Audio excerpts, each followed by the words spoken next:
All right, so for our shooting mechanics, okay, pretty straightforward. I think a lot of people overcomplicate, but I'm just gonna give you a quick little summary of what you should aim for. Now, for me, and in my opinion, you look at all the best shooters, usually toe, knee, hip, elbow, shoulders, all in line, all right? So if you were looking at it straight on, it should kind of look like this. Now, what I tend to see is a lot of people will have that elbow wing out. They might actually be quite in, and what happens is when you tell them to take their guide hand off, they can't hold on to the ball. The ball is always falling one side or another, unless they're really palming the ball and they're gripping it, because then they can obviously handle it, right? Not everyone can do that.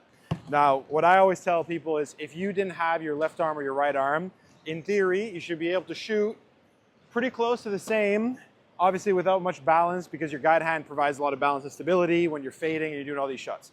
So what you want to do is, from a shot mechanic perspective, you're going to find the rim and you're just going to square up to it.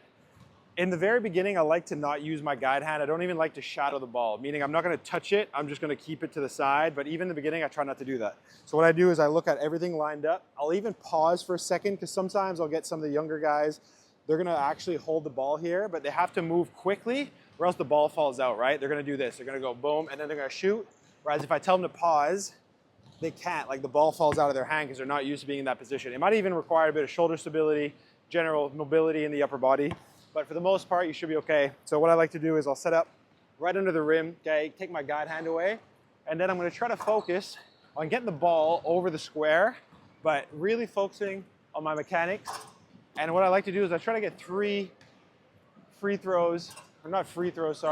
shots in a row where it's purely just a swish, all right? So once you get 3 swishes in a row, so I'm getting good height on the ball, I'm getting good rotation, right?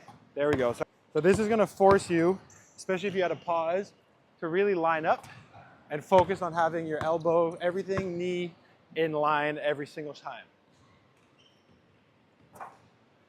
So once you get 3 in a row,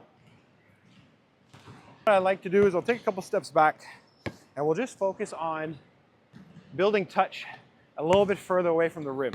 So same thing applies. Once I get 3 in a row, right? Then what I do is I move to the middle and then I move to the other side. So it's a very simple concept of form shooting that massively helped my touch improve. The last thing I should say is when you're looking at how you hold the ball, you should always have some space in between your palm and the ball, almost to the point where you can kind of see a little bit of daylight between kind of like the entrance and towards the back of your fingers, all right?